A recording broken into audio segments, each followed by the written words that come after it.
Daniel, muy buenos días. ¿Cómo Muchísimas estás? gracias ¿Qué por tal? estar aquí con nosotros. Para nosotros es un honor. Bueno, empezamos de nuevo, Dani, por Que ha favor. dicho buenos días. Sí. Empezamos de nuevo. Sin problema, sin problema. Vale.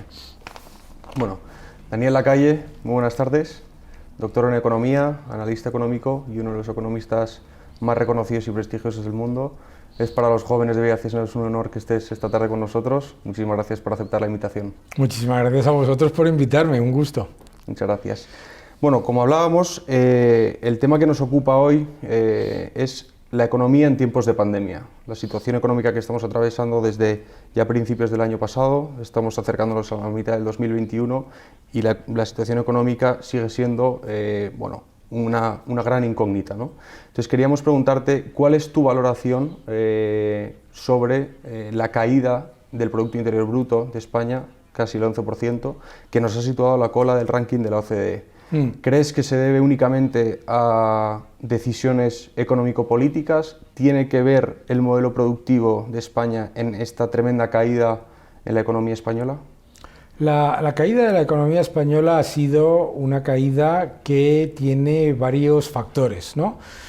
Por supuesto, la pandemia es un factor importante, pero la pandemia le ha ocurrido a todo el mundo, y la pandemia le ha ocurrido a economías como Portugal y como Grecia, que tienen una mayor exposición al turismo, por ejemplo, y economías que históricamente siempre han sido mucho más débiles que la española. Por lo tanto, los factores externos, como la pandemia, son importantes, incuestionablemente, pero hay factores internos. Hay factores internos muy claros.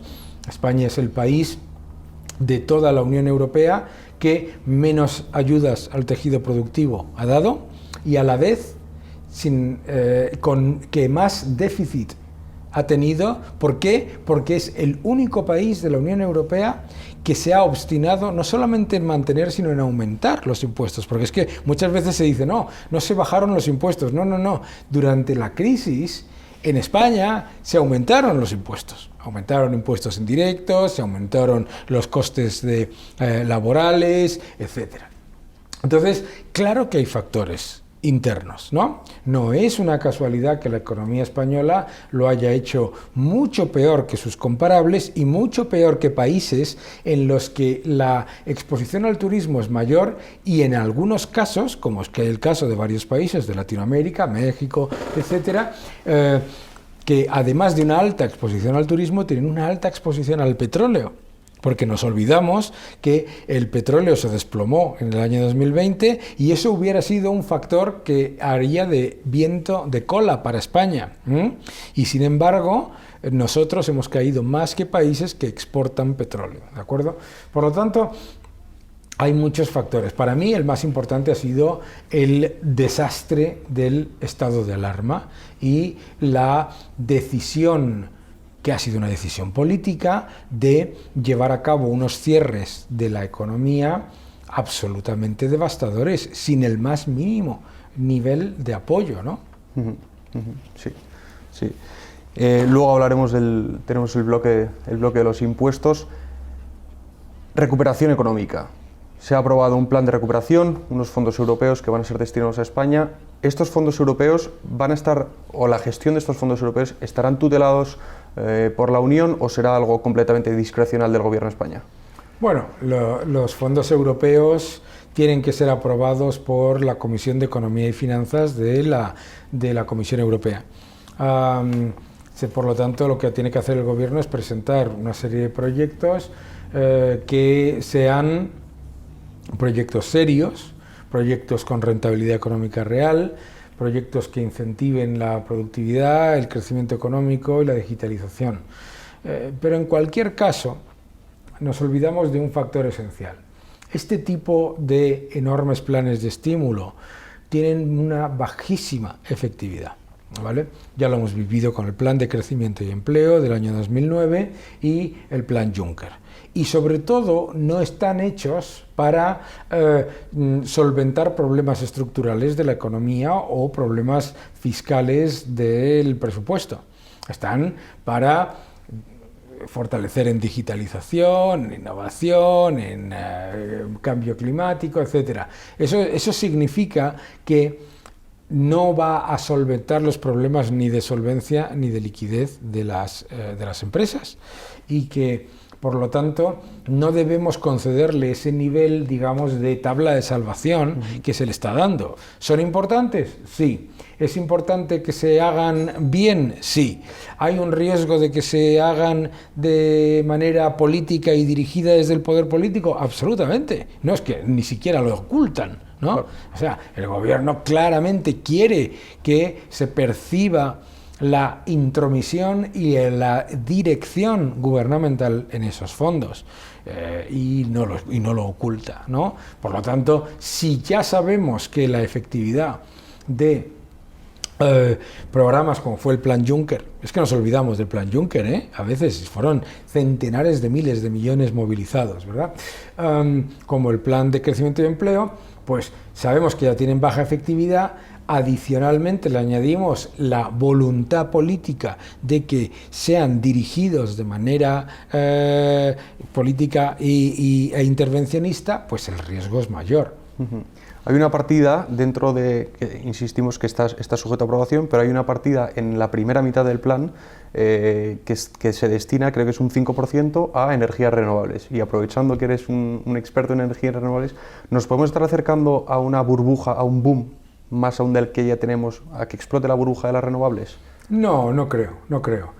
Lo primero que nos muestra este plan es la equivocación del propio plan de no conocer la realidad de la economía española. Tú mismo lo has dicho, ¿no? Un boom de las energías renovables. En España no existe la más mínima falta de capital ni la falta de interés inversor en el sector renovable. Todo lo contrario, hay una oferta y una disposición de inversión absolutamente récord. Y, por lo tanto, lo que nos muestra este plan es que lo que busca es orientar mucho dinero no a energías renovables, que no lo necesitan, sino a cuestiones que disfrazan bajo el elemento verde. Tampoco hace falta dinero público para acondicionamiento de edificios, etcétera. De eso ya hay un enorme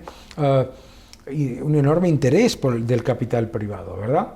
A mí lo que me preocupa de este plan es, fíjate, si en el propio plan, en el propio documento del gobierno, el gobierno te dice de manera rimbombante que van a generar 800.000 puestos de trabajo, que significa 12 puestos de trabajo por cada millón invertido. Cualquier inversor, cualquier persona que ha creado un puesto de trabajo en su vida piensa, pero qué salvajada es esto, 12 empleos por millón invertido.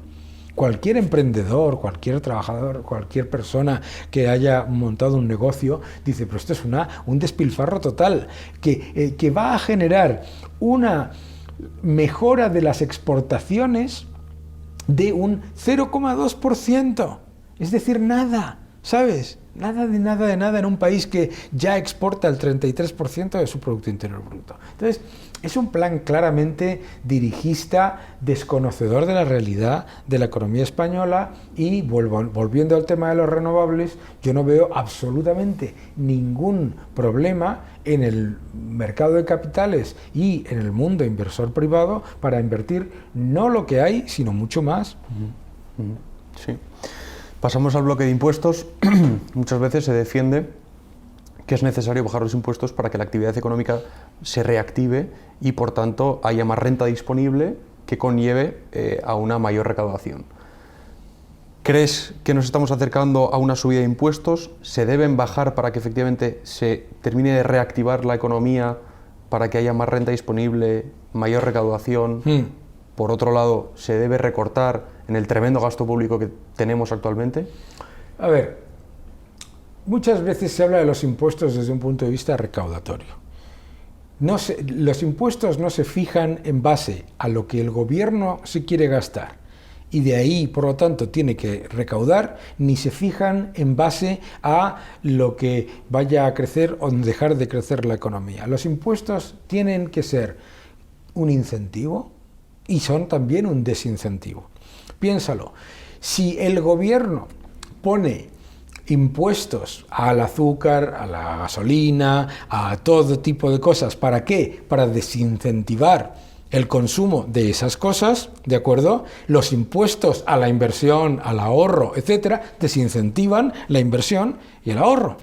Por lo tanto, nosotros tenemos que tener un nivel de impuestos que sea adecuado a la realidad de la economía de España. ¿Cuál es la realidad de la economía de España? 1. El mayor nivel de paro de toda la Unión Europea, superando ya a Grecia. 2. Empresas muy pequeñas, ¿vale? El tejido empresarial español es un tejido fundamentalmente de microempresas, ¿vale? 3. Un gasto público en el que la propia AIREF y los propios análisis independientes muestran que hay un alto nivel de ineficiencia en el gasto público. Por lo tanto, si tienes pequeñas empresas y alto paro, no puedes estar constantemente subiendo los impuestos a la creación de empleo y a la inversión. Es así de evidente, ¿vale? Y no te vale eso de compararte con otros en base a lo que ellos llaman presión fiscal. La presión fiscal es un ratio recaudatorio, son ingresos sobre PIB. Pero claro, si tú tienes mucho más paro y empresas mucho más pequeñas y tienes una economía sumergida mayor, entonces es ridículo comparar una cosa con la otra. Entonces es importante que la fiscalidad esté orientada a reducir el desempleo, por lo tanto reducir los costes de emplear, ¿vale? En este país a una persona que cobra 1.000 euros le cuesta prácticamente 2.000 euros al empresario contratarla. Entonces debemos reducir los impuestos para adecuarlos a la realidad de la economía española. Fíjate cómo en Portugal eso lo entienden perfectamente.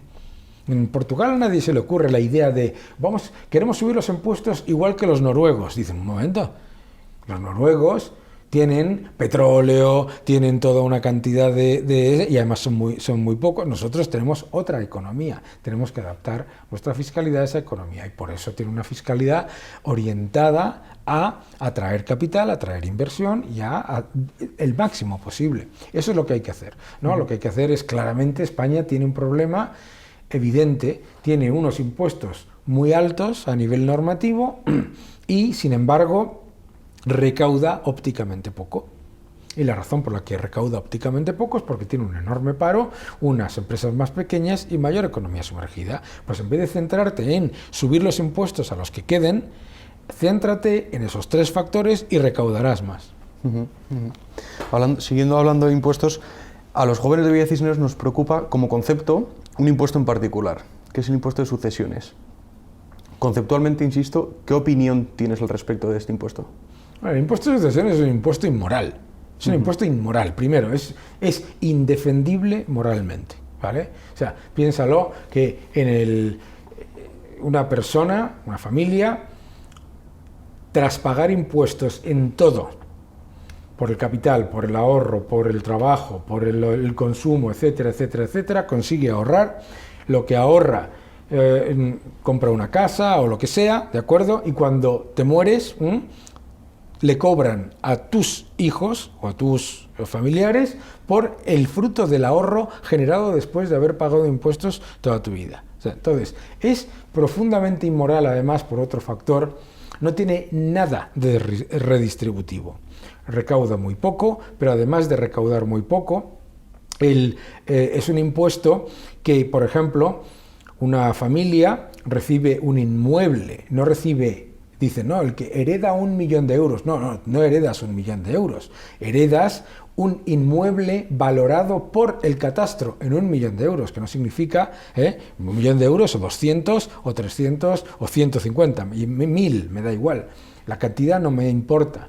Lo que me importa es cómo se convierte en un impuesto tan monstruosamente confiscatorio. Primero, el impuesto se valora sobre un bien no liquidable, ¿de acuerdo?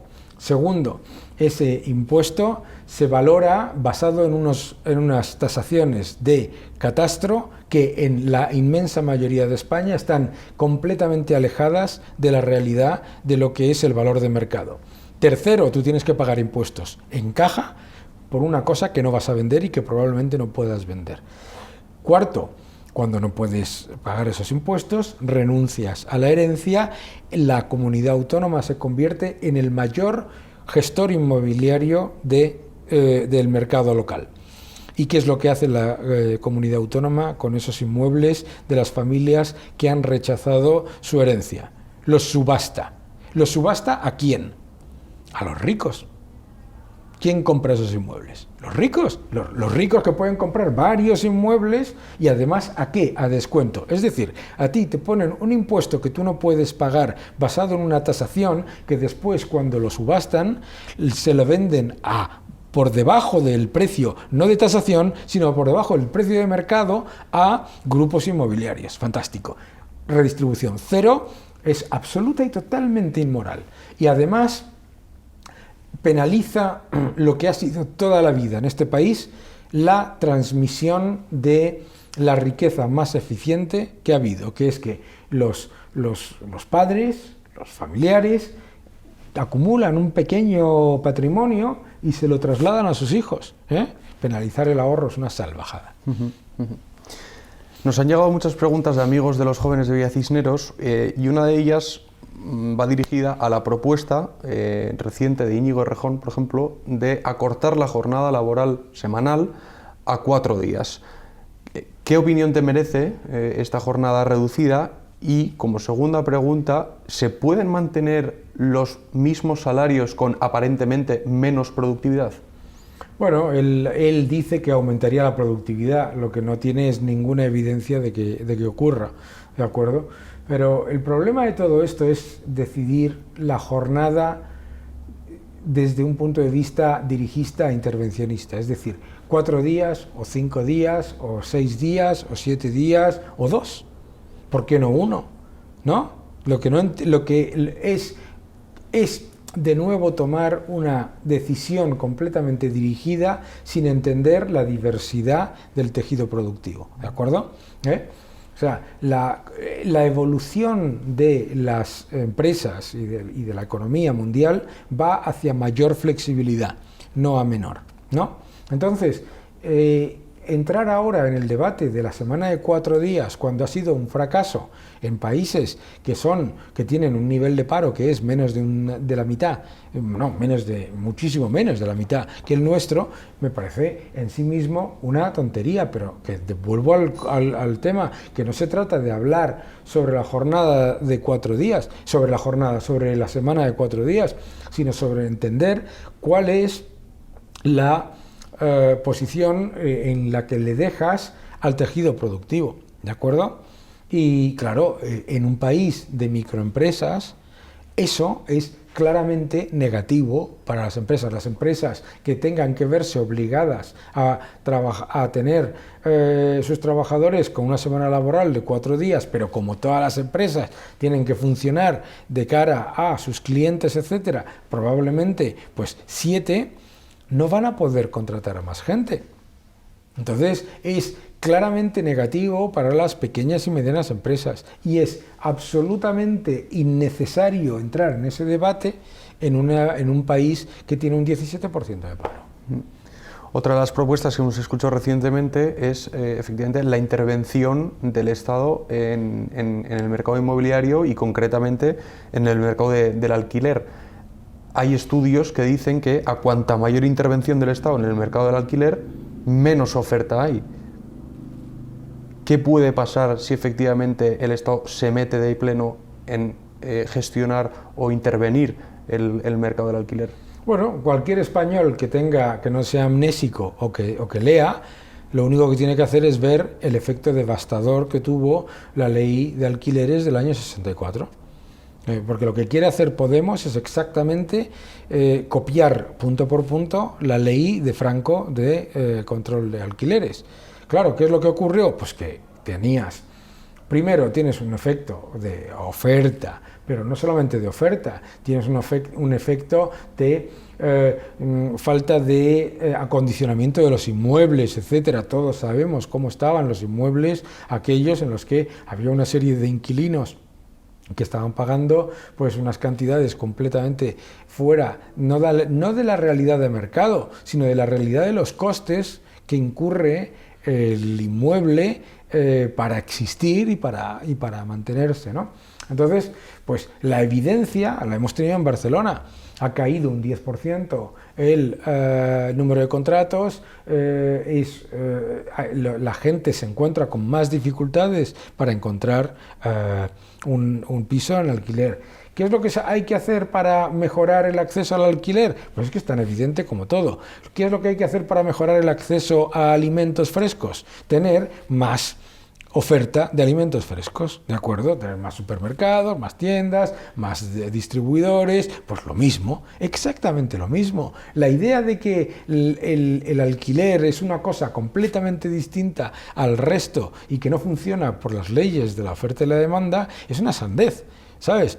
Entonces, la realidad es que lo que hay que hacer es, pues, liberalizar suelo para que haya más sitios, para que haya más capacidad de crear pues, vivienda para alquiler, para que haya más vivienda también de promociones públicas, etcétera. Pero lo que no puedes hacer es en una ciudad como es Madrid, en la que te subes a una de las torres que están ahí arriba, miras y ves el final de la ciudad, que nos digan que el problema es que lo que hay que hacer es estrangular la oferta, que es lo que hace en la limitación de los precios de alquiler, porque además la limitación de los precios de alquiler la pone alguien que no tiene ni idea sobre el mercado de alquiler. O sea, no tienen ni idea. Ellos deciden, ellos van a decidir un precio máximo de alquiler basado en qué.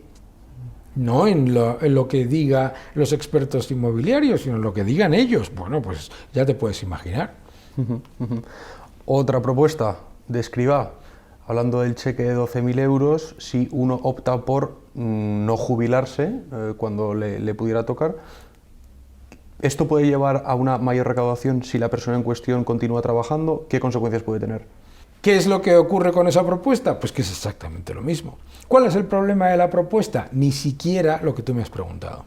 El problema es que ¿quién accedería a esos 12.000 euros? Alguien, según la propuesta, que haya cotizado 44 años en España, un país que tiene un paro tan alto desde el año 1980 más o menos, ¿sabes? Que tiene, entonces, el número de personas que estarían beneficiadas de esa medida, ¿sabes quiénes son? No los ricos, los más ricos. Los realmente ricos, o sea, los realmente privilegiados, ¿no? O sea, a lo mejor gente como yo. Pues a lo mejor yo probablemente, yo he trabajado toda mi vida y probablemente llegue a los 44 años sin ningún tipo de problema porque nunca he estado en paro, ¿sabes? Pero claro, yo soy un privilegiado y además no del 1% de la población, sino probablemente mucho más pequeño el porcentaje. Entonces resulta que yo me voy a beneficiar de esa medida que en valor presente neto es evidentemente mucho más positiva y todos los demás que han tenido dificultades, que han pasado por las crisis, que han perdido puesto de trabajo y han estado 1 año, 2 años a lo mejor en desempleo, todos esos no. Me parece una propuesta claramente elitista y absoluta. Primero, y además un parche, porque no soluciona absolutamente nada, ¿eh? O sea, absolutamente nada. O sea, que su aplicación va a ser absolutamente, si efectivamente sale, sería absolutamente residual. No, yo estaré encantado de que la apruebe, pero que sepa el señor Escribá que al que beneficia es a mí, no a los que finge proteger en el Partido Socialista. O sea, que lo sepa. Nada más, que tenga la evidencia empírica de que los que van a salir beneficiados de esa medida somos los que, cuando tengamos 65 o 70 años por nuestro puesto de trabajo, que nos dedicamos a un trabajo intelectual, podemos seguir haciéndolo, y además nos vamos a levantar 12.000 euros, es una cosa absolutamente aberrante, perdóname que te lo diga, es que es una cosa absolutamente aberrante desde un punto de vista. Es que no se le ocurriría ni a alguien que desde que tuviese una visión, digamos, malvada de intentar fastidiar a la mayoría de la gente. Cambiando de tercio, Daniel, ¿qué opinión tienes sobre la Unión Europea en cuanto a la gestión de la pandemia y concretamente sobre la gestión de las vacunas? Bueno, un desastre. Y precisamente porque yo soy europeísta y los que somos europeístas tenemos que criticar las cosas que hace mal la Unión Europea y hacerlo con toda la claridad del mundo, porque queremos que la Unión Europea mejore y exista. Se ha instaurado una especie de autocensura en la crítica del Banco Central Europeo o de la Unión Europea, porque si dices algo malo, entonces que hacen algo mal, entonces es que eres antieuropeísta. No.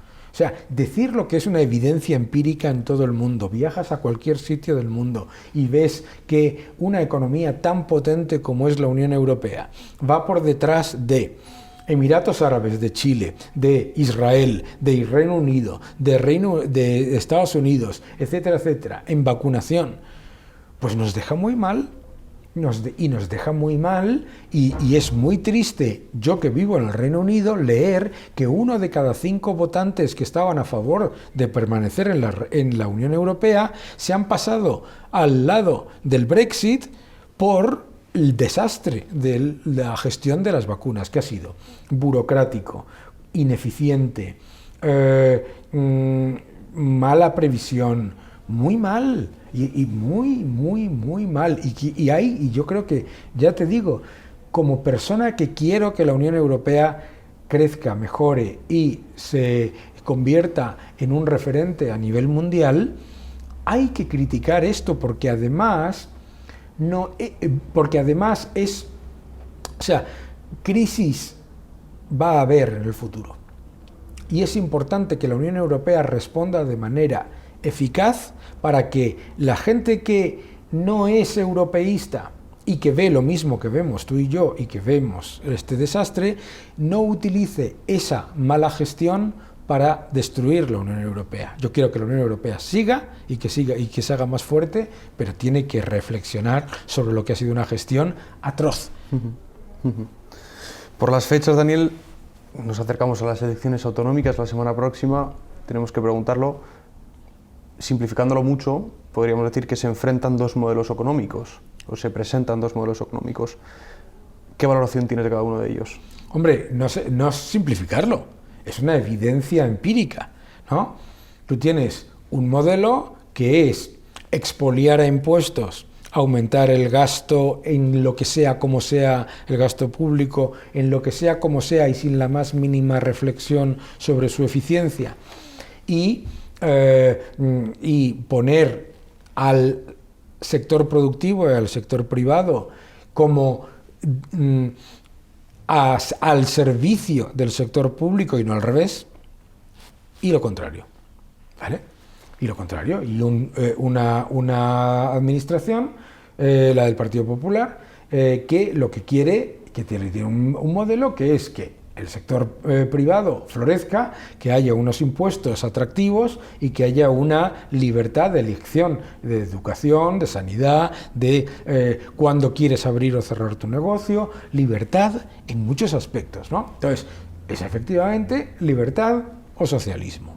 ¿Qué opinión tengo yo? Pues obviamente no te voy a sorprender si te digo que yo no quiero bajo ningún concepto que se implemente en España, en la capital y en Madrid, un modelo que ha sido un fracaso absoluto en Andalucía y que en Andalucía ha demostrado que una región tan maravillosa como es Andalucía la tenía ahogada, y en el momento en el que se le ha quitado esa soga, Andalucía ha empezado a crecer y a florecer. No es una cuestión de tamaño, ni es una cuestión de falta de emprendimiento, ni de falta de interés, sino que cuando te ahogan es que no puedes respirar.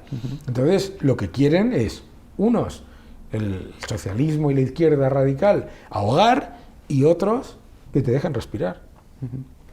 Y ya, Daniel, para ir acabando, los jóvenes, queríamos preguntarte una pregunta dirigida, que fuera un consejo, etcétera, etcétera. Y precisamente ayer el Banco de España alertó del dificilísimo legado económico y laboral que nos vamos a enfrentar.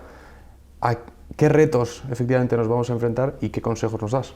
Pues mira, yo te digo una cosa, entiendo que los titulares son muy alarmistas, pero los jóvenes hoy están más o menos en la misma situación en la que estaba yo cuando salí de la carrera, en la que en España había un 23% de paro, pero en España, en aquella época, salir a trabajar al extranjero, buscar oportunidades, etcétera, era prácticamente imposible, ¿vale? Por lo tanto, lo primero que me gustaría decirle a los jóvenes es, uno, no os dejéis, digamos, no engañar, pero no os deprimáis porque los datos que son malos os vayan a hacer pensar que no hay oportunidades. Oportunidades hay en todo el mundo. Entonces los jóvenes tienen que hacer tres cosas. La primera, equivocarse. Yo, una de las cosas que me parece aterrador de gente que hablo, alumnos míos, amigos, conocidos, que tienen 23, 24 años, es que piensen que tienen que tener ya el puesto de trabajo que va a perdurarles durante 30 años, ¿no? Eso de lo mío, no sabes lo que es lo tuyo, ¿no? Segundo, tienen que salir, ¿vale? O sea, el mundo está lleno de oportunidades, lleno de oportunidades. Esta generación tiene mejores competencias lingüísticas. Dejad de ver series dobladas. Ved las series en su versión original, todas, aunque sean suecas, porque si no, no vais a aprender nunca idiomas. Pero saben ya idiomas, tienen más competencias lingüísticas, que salgan, que busquen oportunidades, que se equivoquen. Tercero, y más importante, que conecta con lo primero, lo de pensar que tu puesto de trabajo tiene que ser lo que tú has estudiado. Eso es un error absoluto, ¿sabes? Entonces, yo pienso muchas veces, o sea, yo me acuerdo cuando yo salí de la carrera, iba a hacer entrevistas y me decían, ¡pah! O sea, es que no paramos de recibir currículums y tal, cual, no sé qué, y te decían lo de siempre, ¿no? No tienes experiencia, no tienes experiencia, acabo de salir de la carrera, ¿no? No tienes experiencia, no tienes no sé qué, no tienes no sé cuántos, o peor todavía, te decían, estás demasiado cualificado, ¿no? Me decían a mí, vaya hombre, o sea, o estoy poco o estoy demasiado. Pero ojalá hubiera tenido yo, en aquella época, la posibilidad de decir, bueno, aquí no, pero en cualquier otro sitio del mundo, vamos, yo es que me hubiera ido a Singapur, me hubiera ido a China, me hubiera ido a Rusia, no lo sé, me da igual, me hubiese ido a buscar oportunidades donde no es que las haya, es que sobran, ¿no? Y luego me volvería, etcétera, lo que sea, tal. Claro que no iba a comer en casa de mi madre, por supuesto que no, y no pasa absolutamente nada, y no pasa absolutamente nada por reconocer que la persona con la que estás saliendo ahora mismo, cuando tienes 23 años, no va a ser tu esposa, o tu marido, o tu maride, o no sé cómo se dice ahora, no lo va a ser. Nada más, no pasa absolutamente nada. Hay que tomar las oportunidades como vengan. Yo muchas veces pienso, si a mí, que me empezaron a salir las oportunidades cuando ya estábamos, cuando las oportunidades para muchos de los ciudadanos españoles empiezan a aparecer de verdad cuando la zona euro empieza a funcionar, la Unión Europea empieza a funcionar, etcétera, etcétera. Oye, con todo ese enorme mundo de libertades. Y ahora lo tienes para ir a cualquier sitio, en cualquier sitio. Entonces, pues eso, equivocarse. No pensar que lo que has estudiado es lo tuyo. Y tomar, y no caer en el mayor error que puedes caer, que es escuchar a tu familia. Que es maravillosa, la familia es fantástica, la familia es encantadora. No escuches a tu familia. No escuches a tu familia. Óyeles, pero no les escuches. Porque el objetivo de la familia siempre va a ser intentar protegerte de algo de lo que no te tienen que proteger. ¿Vale? Entonces, óyeles, pero no pienses que el mundo se acaba, y desde luego, ya te digo, y si una persona como yo, normal y corriente, que hizo una carrera en una universidad pública, etcétera, ha encontrado su camino, ¿sabes? Empezando en una economía que tenía un 23% de paro y un desastre económico, porque claro, es que la gente se olvida, pero nosotros en España tuvimos una crisis entre el 93 y el 96, es que duró años la crisis, ¿sabes? Lo que quiero decirle a la gente es que no piense que están en la peor situación, sino que están en una de las mejores. Y segundo, y más importante, que no vuelvan a ver películas dobladas, nunca jamás, en su vida, porque entonces nunca se van a encontrar siempre con la barrera que tantos jóvenes se encuentran, que se creen que hablan inglés o francés o lo que sea y no lo hablan, porque son incapaces de coger un teléfono y entender lo que dice la persona en el otro lado, porque son incapaces de entender una conversación. Dejad de ver películas dobladas ya. Y eso te parecerá una tontería lo que te estoy diciendo, y a los que nos estáis viendo os parecerá una tontería, pero no lo es. No lo es. No lo es, no lo es, no lo es, no lo es. Mucha gente me dice, oiga, ¿usted qué bien habla? No, ¿sabe por qué hablo yo hoy en inglés? Porque jamás en mi vida he visto una película doblada. Daniel, muchísimas gracias por estar esta tarde con nosotros. Ha sido un verdadero placer. Muchas gracias. Muchas gracias.